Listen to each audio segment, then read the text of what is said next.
వాస్తవంగా చెప్పాలి అంటే ఈ హిందూ మరియు ముస్లింల మధ్య ఉన్నటువంటి సంబంధం ఏమిటంటే, హిందువులు ముస్లింలు ప్రపంచంలో ఈ భూమండలం పోయినటువంటి దాదాపు రమారమి 750 కోట్ల మంది మానవులు, అందులో హిందువులు, ముస్లింలు, క్రైస్తవులు, సిక్కులు, జైనులు, బౌద్ధులు, ఆస్తికులు, నాస్తికులు, నల్లవారు, తెల్లవారు, వీరంతా కూడా ఒకే జంట సంతానము, పరస్పరం సహోదరులు, రక్త సంబంధికులు అని దైవం ఖురాన్లోని సూరా అల్ హుజరాత్ 49వ అధ్యాయం 13వ ఆయతులో ఇలా తెలియజేస్తున్నాడు. యా అయ్యుహన్నాసు ఇన్నా ఖలఖనాకుం మిన్ దకరిన్ వ ఉన్సా వజఅల్నాకుం షుఊబన్ వ కబాయిల లితారఫు ఇన్న అక్రమకుం ఇందల్లాహి అత్కాకుం ఇన్నల్లాహ అలీమున్ ఖబీర్. మానవులారా, మేము మిమ్మల్ని ఒకే పురుషు నుండి, ఒకే స్త్రీ నుండి సృజించాము. మీరు ఒకరినొకరు పరిచయం చేసుకోవాలని మిమ్మల్ని జాతులుగాను తెగలుగాను చేయడం జరిగింది. వాస్తవంగా మీలో గొప్పవాడు, గౌరవనీయుడు ఎవరంటే ఎవరైతే దైవానికి భయపడి జీవితం గడుపుతాడో. కేవలం అబ్దుల్లా, అబ్దుల్ రెహమాన్, అప్పారావు, సుబ్బారావు, జాన్, డేవిడ్ పేర్లు పెట్టుకొని వేషాలు వేసుకున్నంత మాత్రము కాదు, మీరు పాప భీతితో, దైవ భీతితో, దైవం చూస్తున్నాడు, దైవానికి లెక్క చెప్పుకోవాలని పాప భీతితో, మానవతా దృక్పథంతో, సామాజిక దృక్పథంతో జీవిస్తే మీరు గొప్పవారని ఖురాన్లో చాలా స్పష్టంగా దైవం మీ కులమానాన్ని పెట్టేశాడు. సోదరులారా, సోదరిమల్లారా, ఇదే విషయాన్ని బృహదారణ్యక ఉపనిషత్ అంటుంది. శ్రీయ పూర్వత ఏవతాగం నమ భవద్దతో మనుష్య అజాయంత. ఆది దంపతుల ద్వారా, అంటే ఈ భూమండలంపై పుట్టినటువంటి మొట్టమొదటిగా ఈ భూమండలంపై ఆది దంపతులు, ఒక ఆడ ఒక మొగ ద్వారా మానవులందరూ కూడా ఉనికిలోకి వచ్చారు.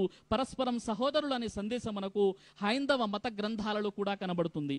మరి నిజంగా చెప్పాలంటే ఈరోజు మనలో ఈ మానవతా దృక్పథం ఎందుకు నశించిపోయింది? హిందూ ముస్లింలలో సరైనటువంటి అవగాహన ఎందుకు లేదు?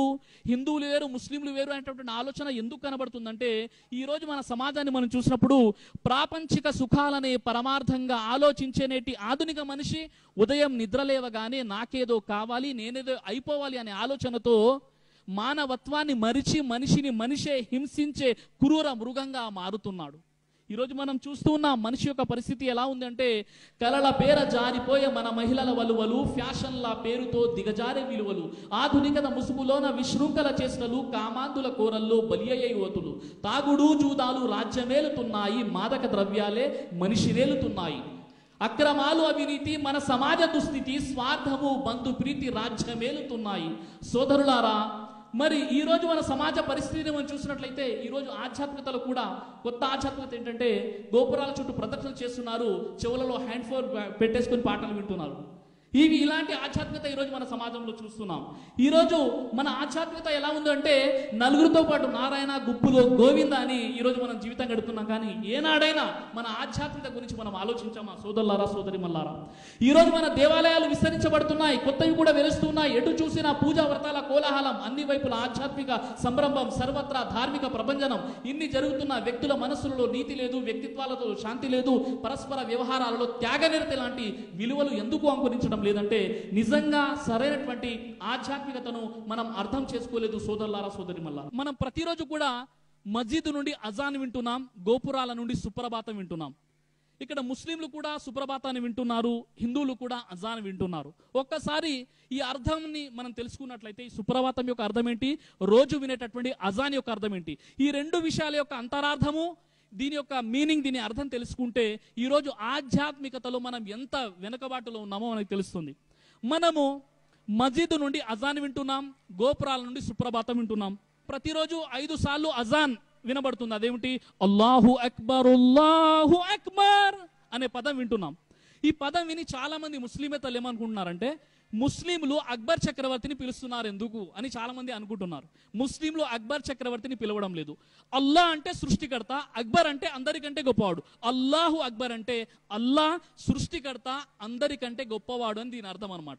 ఈ అర్థం తెలియని కారణంగా చాలా మంది ముస్లింలు అక్బర్ని పిలుస్తున్నారు, బాబర్ని ఎందుకు పిలవట్లేదని చాలా మంది పొరపాటు పడుతున్నారు. ఈ మిస్కన్సెప్షన్ ఏదైతే ఉందో, అపోహ దూరం అయిందని భావిస్తున్నాను. తర్వాత అష్హదు అల్లా ఇలాహా ఇల్లల్లా, నేను సాక్ష్యమిస్తున్నాను ఆరాధనకు ఒక్క దైవం తప్ప మరొక దైవం లేడని. అష్హదు అన్న మొహమ్మద్ రసూలుల్లా, నేను సాక్ష్యమిస్తున్నాను మొహమ్మద్ సల్లల్లాహు అలైహి వసల్లం వారు దైవం యొక్క చిట్ట చివరి దైవ ప్రవక్త. హయ్యా అలస్సలా, మీరు ప్రార్థన వైపునకు రండి.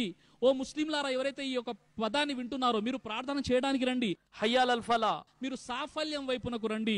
అల్లాహు అక్బర్, అల్లాహు అక్బర్, ఆ దైవం అందరికంటే గొప్పవాడు. లా ఇలాహా ఇల్లల్లా, ఆ దైవం తప్ప మరొక దైవం లేడు అని ప్రతిరోజు అజాన్ యొక్క అర్థం అండి ఇది. యాజ్ ఇట్ ఈజ్ అర్థం మీకు వినిపించాను. అదేవిధంగా మరోవైపు గోపురాల నుండి సుప్రభాతం వింటున్నాం. అదేమిటి? కౌసల్య సుప్రజారామ పూర్వ సంధ్యా ప్రవర్తతే ఉత్తిష్ట నరశార్ధూల కర్తవ్యం దైవమాహ్నికం ఉత్తిష్ట ఉత్తిష్ట ఉత్తిష్టో గరుడధ్వజ ఉత్తిష్ట కమలాకాంత త్రైలోక్యం మంగళం కురు.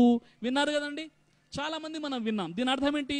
శ్రీరాముల వారి గురుగారైనటువంటి విశ్వామిత్రుల వారు, శ్రీరాముల వారు ఆయన ఆశ్రమంలో విశ్రాంతి తీసుకున్న సందర్భంలో విశ్వామిత్రుల వారు శ్రీరాముల వారి వద్దకెళ్ళి ఈ పదాలు చెప్తున్నారు, ఈ మంత్రాలు ఉచ్చరిస్తున్నారు. కౌసల్య సుప్రజారామ, కౌసల్యకు పుట్టినటువంటి మంచి పిల్లవాడ రామ, పూర్వ సంధ్య ప్రవర్తతే, సూర్యుడు ఉదయించే వేళ అవుతుంది. ఉత్తిష్ట నిదురలే, నరశార్ధుల నరులలో పులి వంటి వాడా, కర్తవ్యం దైవమాహ్నికం, ఆ దైవాన్ని ఆరాధించుట నీ జీవిత లక్ష్యం అయ్యా ఓ రామ అని రాముల వారి గురుగారైనటువంటి విశ్వామిత్రుల వారు రాముల వారిని లేపుతున్నారు.